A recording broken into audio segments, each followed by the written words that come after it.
Jamaah salat Jum'ah rahimakumullah, kita bersyukur pada siang hari ini Allah masih memberi kesempatan kepada kita untuk melanjutkan ibadah kita, serangkaian ibadah salat Jum'ah. Jamaah rahimakumullah, hari ini kita sudah masuk bulan Sya'ban. Allahumma barik lana fi Sya'ban wa ballighna Ramadan. Amin ya rabbal alamin. Semoga Allah memberikan keberkahan di bulan Sya'ban dan kemudian kita disampaikan oleh Allah masuk ke bulan Ramadan. Amin ya rabbal alamin. Jemaah sekalian rahimakumullah, bulan Sya'ban banyak masyarakat kita muslim menziarahi kubur. Siang hari ini saya akan mengajak jamaah untuk bagaimana mengingat mati. Rasul sallallahu alaihi wasallam di dalam hadis riwayat At-Tabrani mengingatkan kita, kafa bil mauti wa'idhu wa bil yakini ghina. Cukuplah maut, kematian sebagai pelajaran, sebagai guru, dan keyakinan atau keimanan sebagai kekayaan atau sebagai bekal. Di hadis lain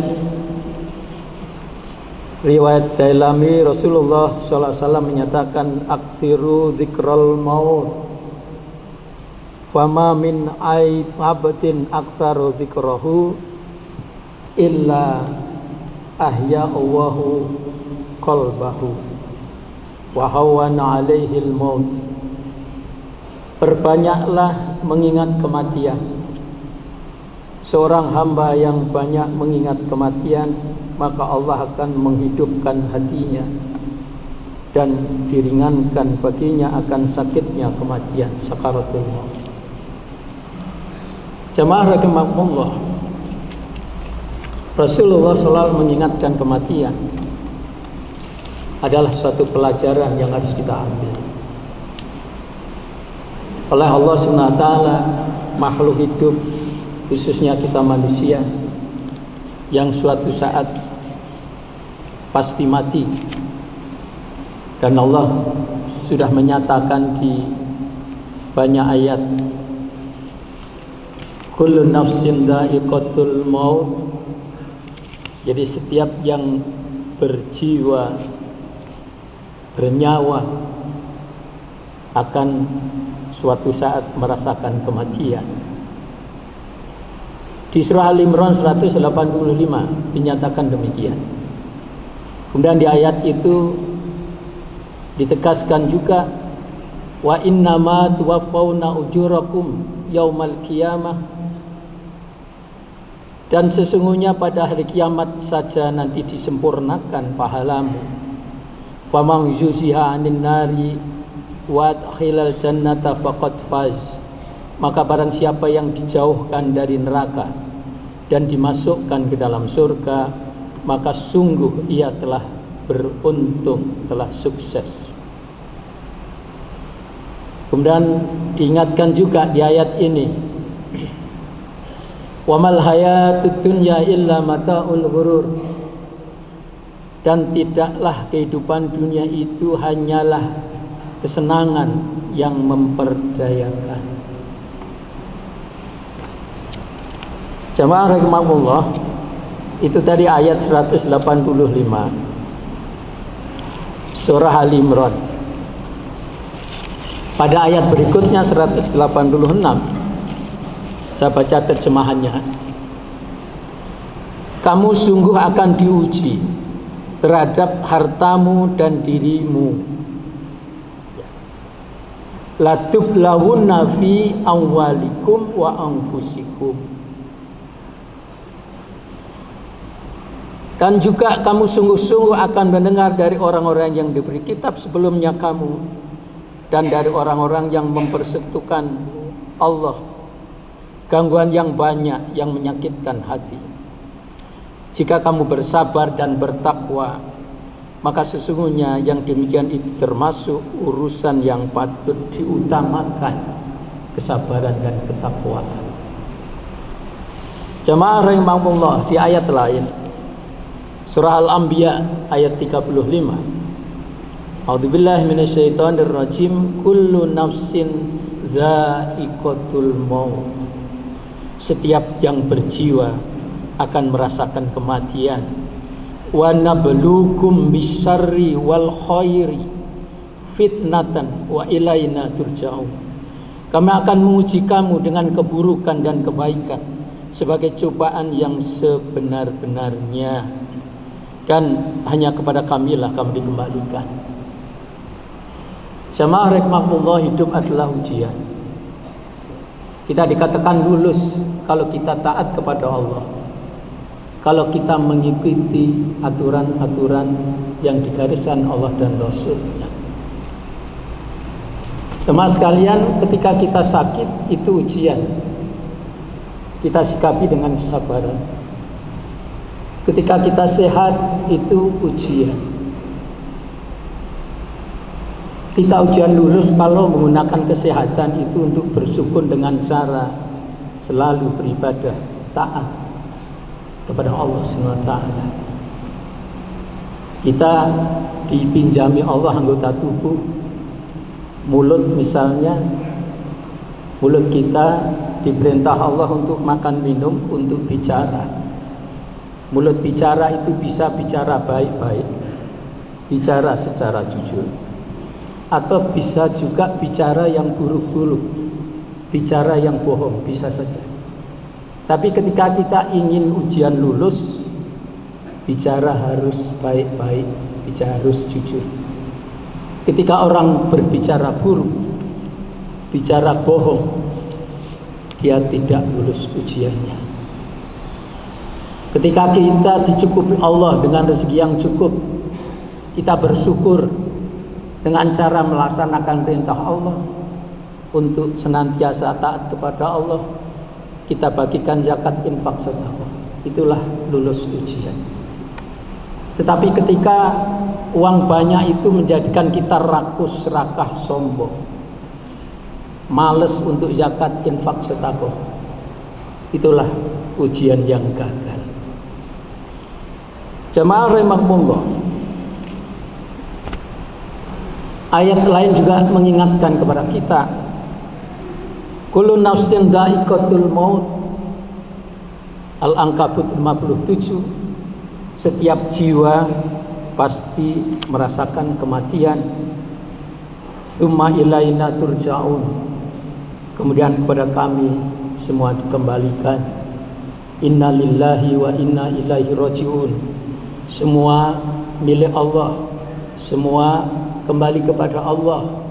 Kita lahir sebagai bayi, tidak bawa apa-apa, tidak bisa apa-apa, tidak tahu apa-apa. Di satu ayat kita manusia itu, ya ayyuhan nas antumul fuqara'u ilallah. Hai manusia, kamu itu fakir terhadap Allah.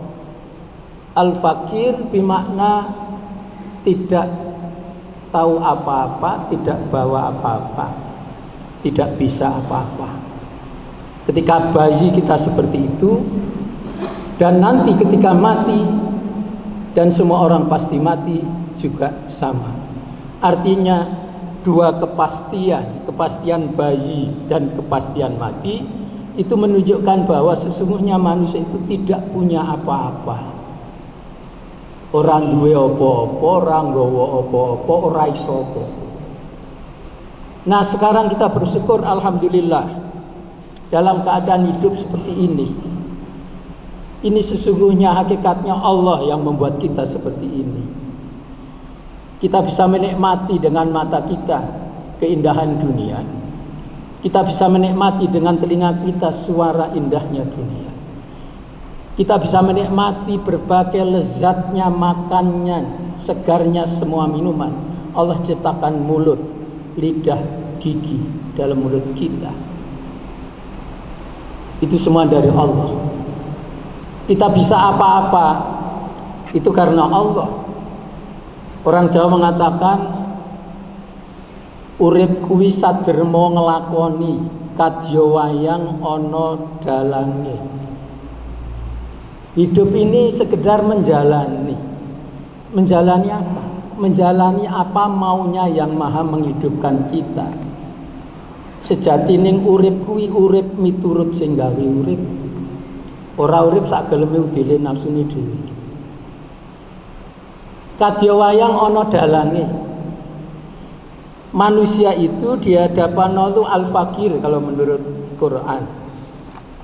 Tidak tahu apa-apa, tidak bisa apa-apa, tidak bawa apa. Kalau orang Jawa mengatakan kadya wayang ana dalange. Kita manusia itu di hadapan Allah wayang kulit.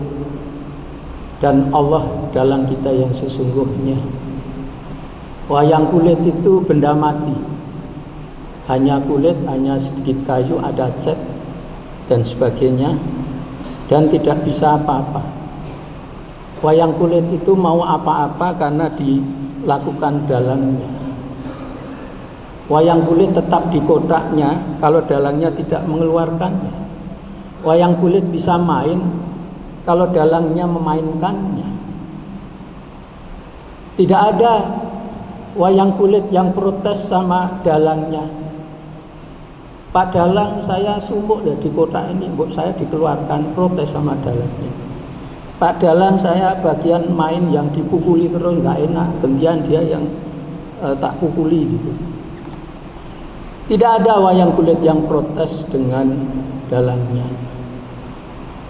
Tetapi manusia yang di surah Kahfi disebut bersifat jadalah, suka membantah. Disuruh bangun pagi subuh itu bangunnya kesiangan, padahal ngaku Islam. Disuruh puasa Ramadan tidak puasa. Disuruh zakat males zakat. Disuruh berlaku jujur malah curang-curang. Disuruh berbaik dengan tetangganya malah gegeran sama tetangganya. Ya.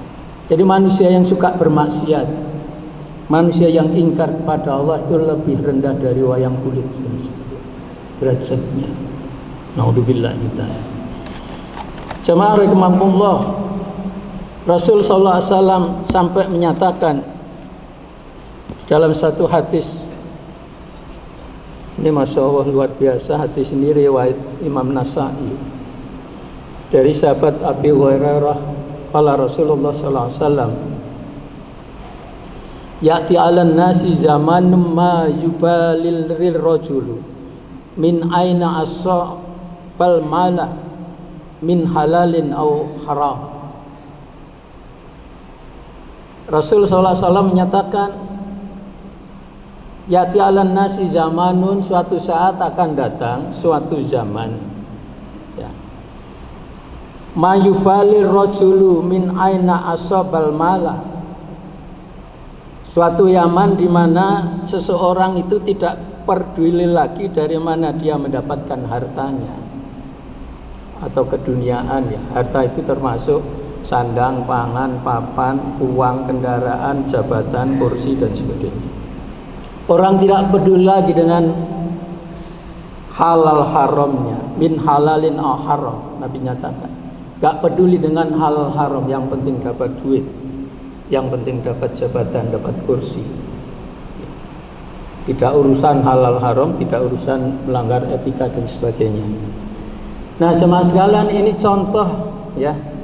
Kalau kita hubungkan dengan kadya wayang ana dalange, ya, orang-orang yang gak mau aturan, gak mau tahu aturan halal haram dari Allah, itu derajatnya lebih rendah dari wayang kulit. Dia mati hatinya di hadapan Allah. Karena kematian itu bisa kematian hatinya, kematian pikirannya, kematian ilmunya. Ilmu itu mati kalau tidak diamalkan, kalau tidak dipraktenkan, kalau tidak disebarkan. Kalau ada orang pinternya dipek dewi, itu ilmunya mati. Ya. Kalau ada orang kaya raya tetapi tidak mengajak orang banyak, tidak yakat infak sedekah, artinya hartanya mati dia. Kalau ada atasan, pejabat tinggi dan sebagainya, kok tidak mau ngurusi rakyat bawahnya, itu jabatannya dia dapat mati semua. Maka jamaah sekalian, sebagai penutup khutbah saya siang hari ini, ada beberapa poin kaitannya dengan kematian. Pelajaran yang bisa kita ambil dari kematian, yang pertama, hidup di dunia hanya sementara, hanya sebentar, hanya sedikit. Karena dunia itu hanya otak kita. Hakikatnya dunia hanya apa ada yang ada di otak kita. Dan hanya sebentar. Saya sering menggunakan kopi itu nikmatnya cuma 20 menit sekitar ya. Nanti kalau sudah setengah jam, 1 jam, nikmatnya berkurang. Yang kedua, kematian itu juga sebagaimana bayi lahir ya. Jadi orang mati itu tidak bawa apa-apa kecuali amalnya, tidak punya apa-apa. Ada 3 yang mengantar almarhum almarhumah, dalam satu hadis sebutkan ada 1 yang nemeni sampai hari kiamat, ada 2 yang pulang. Yang 1 nemeni adalah amalnya, 2 yang balik pulang adalah hartanya dan keluarganya. Kolektor uang sampai ratusan miliar, triliun-triliun, itu kalau dia meninggal, itu uangnya tidak akan diambil untuk nguruk dia, tidak ada. Yang nomor selanjutnya adalah bahwa oleh karena itu, keadaan mati seperti itu, orang tidak punya apa-apa, maka manusia tidak perlu memamerkan ke orang lain apapun yang dipamerkan, karena apa yang dipamerkan itu bukan milik dia, milik Allah yang akan dipertanggungjawabkan. Kita dengan orang lain gak usah pamer-pameran, kalau pamer kepada Allah saja. Yang keempat, berusaha selalu berbuat baik kepada siapapun, terutama kepada orang-orang yang kira-kira nanti ngurusi jenazah kita. Ini pelajaran kematian. Siapa yang kira-kira ngurusi jenazah kita? Mari selalu berbuat baik kepada tetangga kita. Terakhir jemaah sekalian, kematian itu harus disiapkan dengan bekal. Manusia harus beribadah kepada Allah, berlandaskan tauhid, berbuat baik dan beramal soleh. Itulah bekal yang harus kita bawa pada kematian dan hidup sesudah mati. Semoga Allah menerima amal kita, semoga Allah mewafatkan kita dalam keadaan husnul khotimah. Barakallahu li wa lakum fil Qur'anil Karim wa qur rabbi ighfir warham wa anta khairur rahimin.